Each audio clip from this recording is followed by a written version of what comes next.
আজ আমার লাঞ্চ মেনুতে আছে সাদা ভাত, স্যালাডে আজ শুধু শশাই নিয়েছি।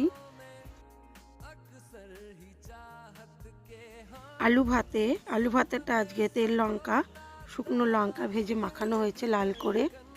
আর আছে বেগুন বাহার, আছে মাছের ঝাল সর্ষে আর লঙ্কা দিয়ে, আছে মুসুর ডাল পেঁয়াজ দিয়ে সাঁতলানো,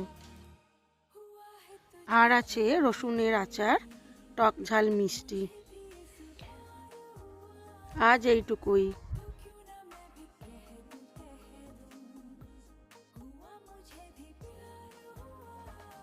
ভিডিওটি কেমন লাগলো অবশ্যই জানাবেন, লাইক শেয়ার কমেন্ট করবেন।